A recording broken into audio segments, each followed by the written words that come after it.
I have two fun words for the Smart Woodshop family. Tool, discount. This is a Smart Woodshop. If you want to get a detailed set of plants to build a Smart Woodshop for yourself, one of the smart benches, or any of the accessories that work with the system, there's a link in the description of this video down below. TSO is doing it again just for the Smart Woodshop family.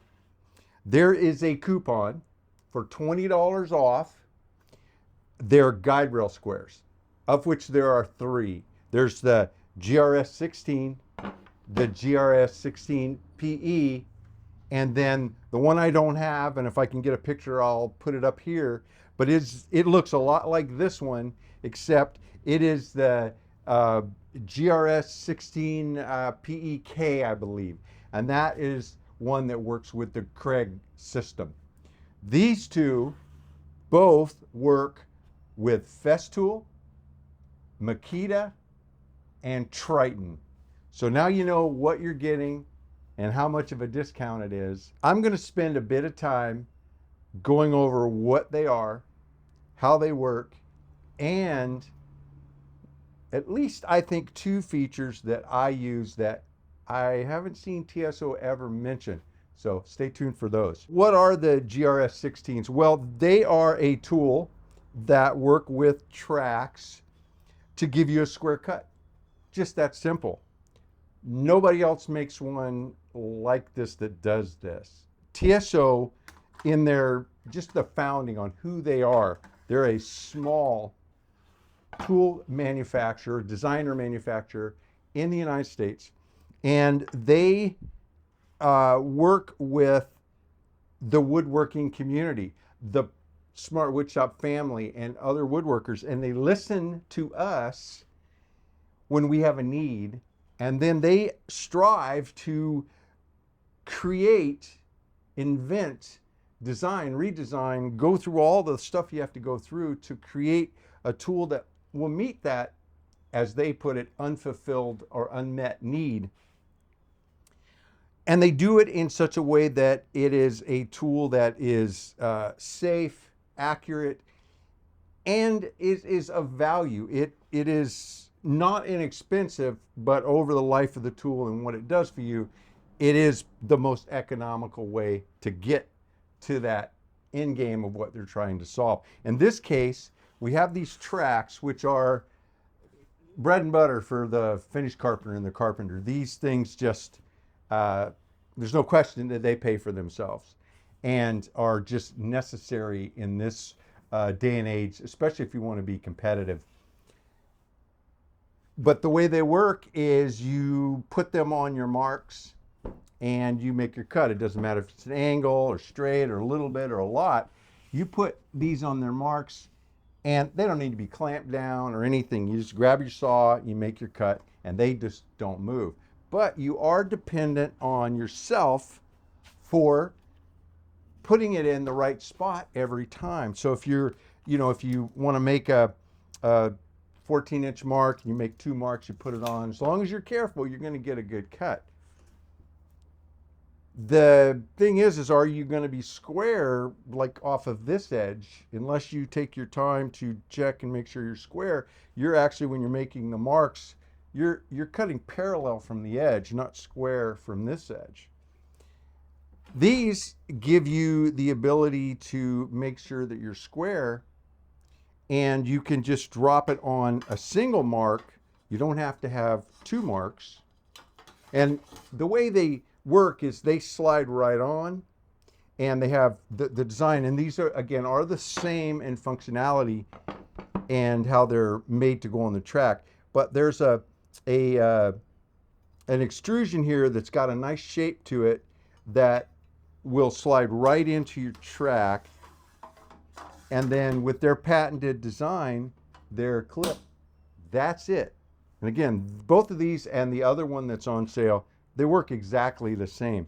They are made out of, I forget, the 61 T6 aluminum, high quality aluminum. They're anodized. These aren't new. If you've been a follower of the Smart Woodshop family, you know that these have been used and heavily in the Smart Woodshop for years and years and years. And you can see that I don't have a toolbox for them. They go in a drawer in the Smart Wood Shop, and all of my blue TSO stuff are just piled in there. I haven't taken the time to create little slots and things. So these things are, you know, that's how I treat them, because it doesn't hurt them. There's no adjustments on them to make them square. They are just square. CNC, they come off the CNC completely accurate. So all you have to do with either one, slide it right onto your track, and then anywhere along the track, depending on the length of track you're using and where it's going to work best for you, you are ready to make a square cut. And I'd already made the other one, and it's absolutely perfect along there, and that's just along this edge. And listen, as a woodworker that's a finished carpenter, I understand accuracy. It's very important. When I'm building cabinets or anything in multiple pieces, they have to be accurate. These things are that. You would think maybe that little bit, it wouldn't be enough. But in the practical day in and day out of working in the wood shop, these are as accurate as you need. I just made that cut off of this, and I can take my most accurate square, another TSO tool, right to the edge there, and then right there, and it is absolutely perfect. So that's how accurate they are. And again, mine aren't new, so they maintain their accuracy. They're just that kind of durable. Now, the difference in these two are, this is the least expensive one. This is the GRS 16, and then the 16, but this is the PE, and I think that means parallel edge, because this just has one edge that you square off of, and this has two. This is the one I use most of the time. What I like about this one, a feature that I rarely use, but I like having it, is that I can set it up for square off this edge the way I normally cut, but then I can also pull off the other side, and again, lock it right in, and then I can go square off of that. Make my cut while I'm holding it, pulling it back square. It also can be handy when I am working off of a large piece, and that's actually my reference edge is on the far side. And so instead of going around there or having to flip it around, I can just, you know, pop my clamp loose, slide it from this edge to that edge, lock it in. And again, I do like this aspect of it, to be able to pull it back. I can also rip with this.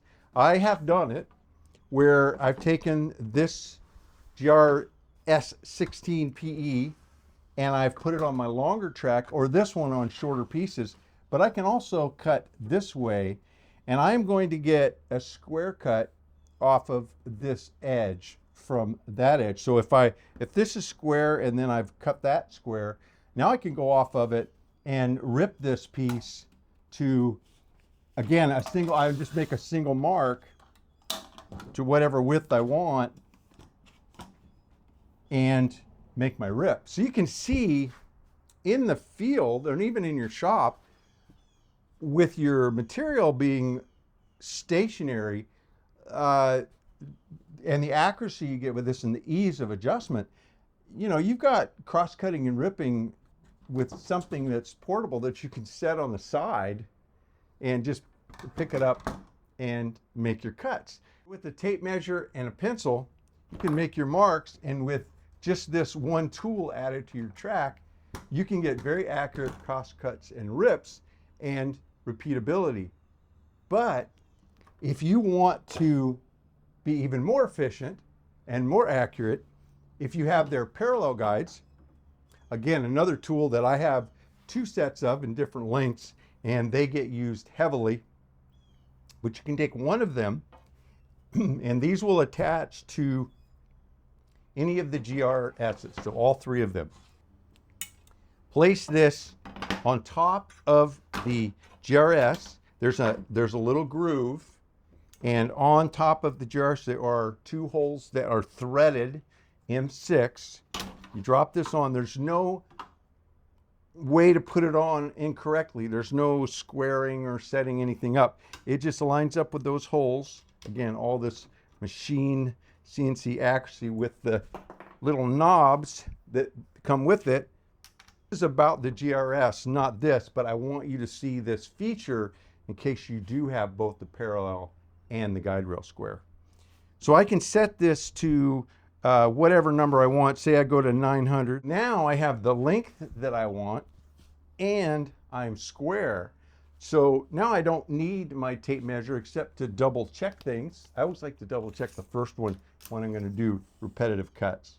And sure enough, it's right on 900. While I'm working, if I just need to do a quick square up and I don't want this in my way, I just do the flip stop up and now it's working, you know, just as a square. Your scale in this case with the flip stop actually rests on top of your material. You're still working off of the actual square to square up to your material.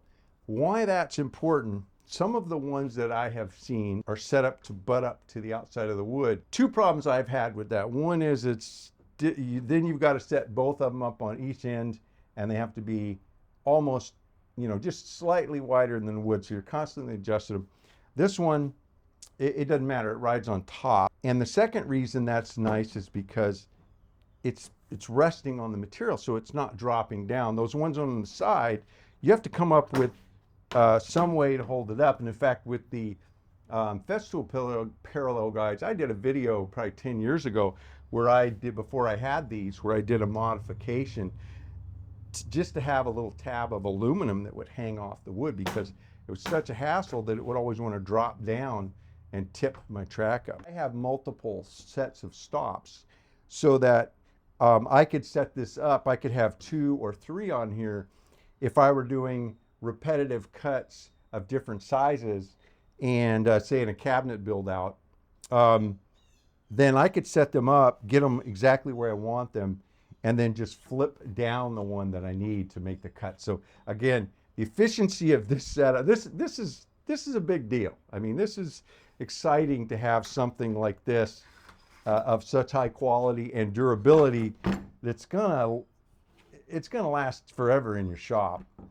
I mentioned there were a couple of things that I do with the guide rail square that I haven't seen it mentioned anywhere else or even at TSO, but I find it to be really handy.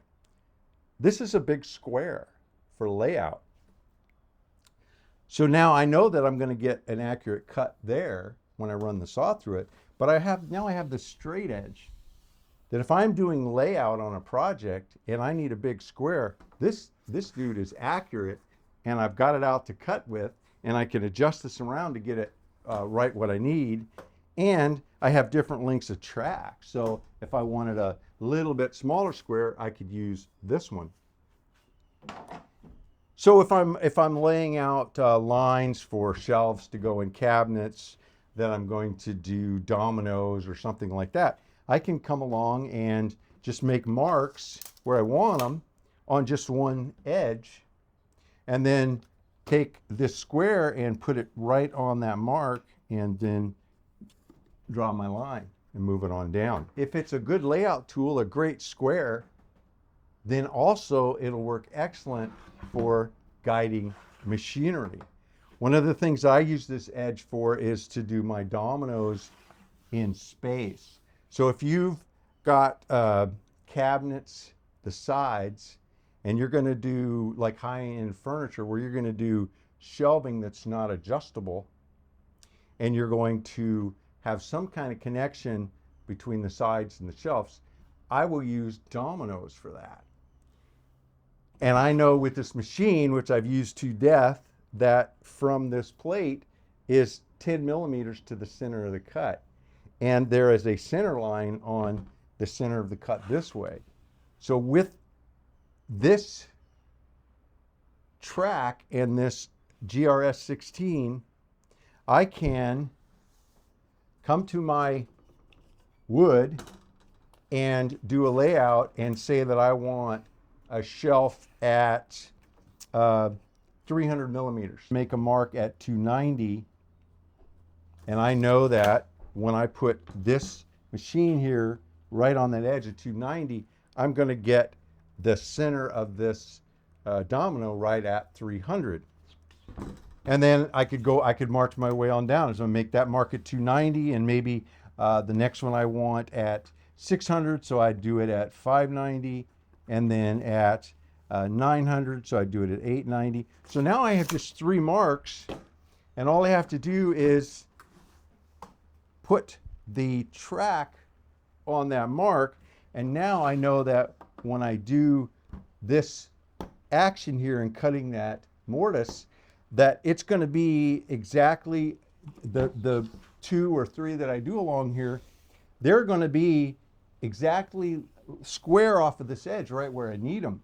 And then as far as the layout, because you have to match the shelf, I'll make a mark on the track and come back this way. And now with that mark, I just come in with my domino, put the center of this right on that mark, and then the machine would be running, and I would make the cut and then slide it over to this one, and again make the cut. I don't need to clamp the track down. If you're familiar with how these tracks work, they have grippies on the bottom, and when I first started using tracks, it was just well over 10 years ago, 15 years ago.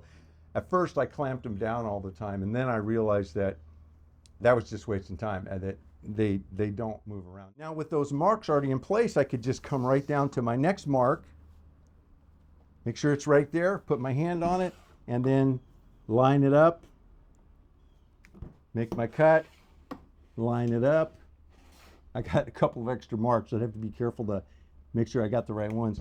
Make my cut, and then slide it down and do it next. So I know that those rows are going to be square, and the marks are going to be, right where I need them, so they're going to lay out perfectly.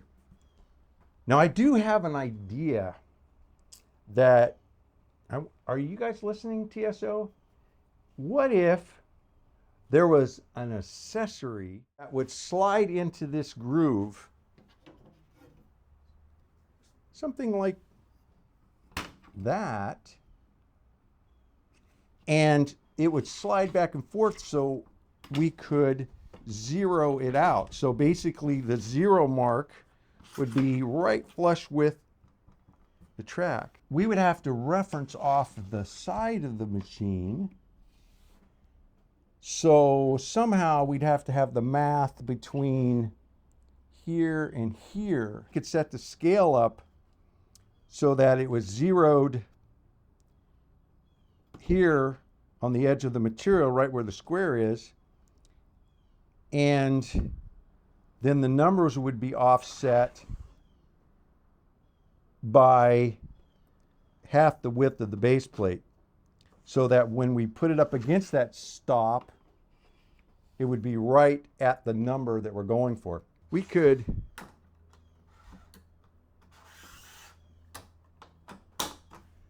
use that stop right on the track, but we still need a measurement along here. You know what? This could work. Take advantage of that discount. Again, the code is in the video down below. And to TSO, I say thanks for providing this for the Smart Woodshop family. Hey, thanks for dropping in and hanging out with me in the Smart Woodshop. You stay safe and have a great day.